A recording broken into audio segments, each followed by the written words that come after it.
Hello, everybody. As you know, I've been taking requests, and this person wanted me to do a video on chaplains in prison, the life of chaplains in prison. And they also asked if I knew of any chaplains being in relationships. I assume the person means with inmates. I never heard of that. I've known plenty of staff members being involved in relationships. Over 29 years I was in prison with the convicts in prison, but I can't, to my knowledge, don't know of any chaplains doing that. Doesn't mean it hasn't happened, it just means I've never heard of it. But I'm going to start at the Missouri State Penitentiary. I didn't have much dealings with the chaplain there. I don't think any really. But I do remember a pastor called me down there. He was a Lutheran pastor, and he had somebody, East and West Germany had just been reunited, and he had somebody who was a Christian coming from East Germany over and visiting in prison. And I get in there, and he says, I have this great woman coming over from East Germany, and I'm told that you speak German. He goes, I do too. He said, but while I'm dealing with people who want to talk to me, the members who want to talk to me, he goes, could you talk with her and the people trying to talk to her and be like a translator? I have never in my life been a translator, never tried it. The German I knew was just growing up, and it wasn't a whole lot. And I told him all of this, and he said, well, let's give it a try. So we talked for a little bit, and he goes, I think you'll do. I was nervous, but anyway, it went all right. And I was glad I went, and because I learned a lot, and all of us was asking her questions about East Germany.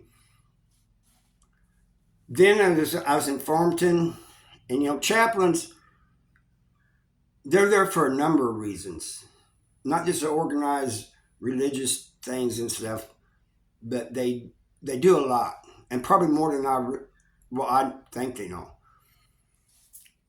But like if you have a family that passes away or something, a lot of times staff will ask if you want to talk to the chaplain, and a lot of people do. I was one of the ones who didn't. I just didn't do that. I didn't talk to anybody. Like when my brother passed away, they asked me if I wanted to see a chaplain. I told them no. And because to me, you're talking to somebody who doesn't really know you, if I'm going to talk to somebody, I'd rather it be with somebody I know. Then they asked me if I wanted to go to the hole and have a single man, be in a cell by myself. I definitely don't want that. But the one thing I didn't understand, you have people come in, and I'm sure it's approved by the chaplain, but I don't know if he if he has anything to do with them. If he has anything to do with them coming in, if he asked them or whatever, because they'd have these bike shows. Bikers would come in. Not a lot of them, but some of them were ex-cons, so they could relate to the people. And you go up there. If you didn't go up there, you was locked in your cell. On the day they had the bike show, before you went, a couple days before, you had to sign up for it. If you didn't sign up for it, you stayed in your cell all day while they was doing this bike show. And they take one housing unit at a time up there. You have your little picture taken with bikes or whatever, and some of them were great bikes. But and you talk to them, and most people just asked about the bikes and stuff, but some of them, especially with the ones that were ex-cons, people would talk to them, and they would talk, ask them questions about how they were doing stuff. They can relate, Now there's some of them that on a few that I've been to, it just seemed like they was just nervous. Maybe it was their first time or whatever. But this is all the things that chaplains do. I don't know of them doing anything. I never heard of them doing anything bad. Doesn't mean they haven't. I've just never heard of it. But I never dealt with them a whole lot, except on like sometimes on fundraisers.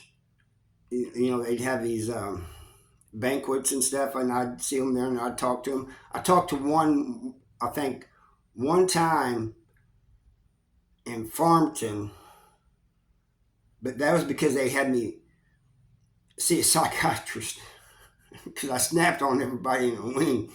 I mean, it was nothing but lames in there, man, and you couldn't turn around without them telling on you for looking at them you the wrong way. So one day I just went off, and the sergeant said it wasn't like me, and I didn't know. He put me in to see the psychiatrist, and he was probably the one that had the chaplain talk to me too. Truth be known, but I went over there and after seeing the psychiatrist, it was like a couple of days later, the chaplain called me over there. And I didn't know what I was going over there for. And so I get over there, and he comes on. I mean, most of them are real friendly and everything, and comes around and shakes my hand and goes back to his desk and asks me to have a seat. And I'm thinking, man, is he asking me if I want a clerk job or something? Because I don't. In my whole time in prison, I never took a clerk job. You're inside all day long. And just something that didn't interest me. So he gets to asking me about how I'm doing mentally, how I'm doing spiritually, and this and that, and I told him fine, and so he goes okay. He goes, was there an incident that happened here a while back, and I didn't know what he was talking about. I'd forgotten all about that, and he mentioned it a little bit more, and I realized what he's talking about. I said, man, that was a long time ago. That's over, and they moved me out of the wing, so everything's fine now. They put me in a wing with better people. And he goes, well, what type of people were in there? And to me, it's hard to explain to a chaplain or anybody who works in, well, COs would understand, and officers and stuff would, but like somebody like a chaplain, I don't think would understand when you say, man, you got these people in there that will telling you if you look at them the wrong way, if you do one wrong thing, or what they perceive to be wrong, they're going to go tell on you. I don't think they understand that. I don't think it gets them. They get it. And but I tried explaining it to him, and he's nodding his head and stuff, but I knew he wasn't getting it. He wasn't understanding. He's probably thinking I was crazy.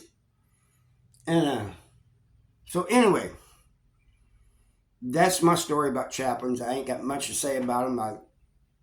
Sorry, but I didn't deal with them a whole lot. I had several family members that passed while I was in prison, and not once did I go to a chaplain. I don't know them.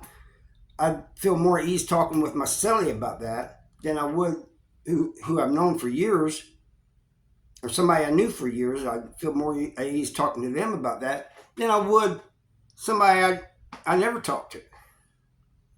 Anyway, that's all I got for you. Thank you for watching. See you next time.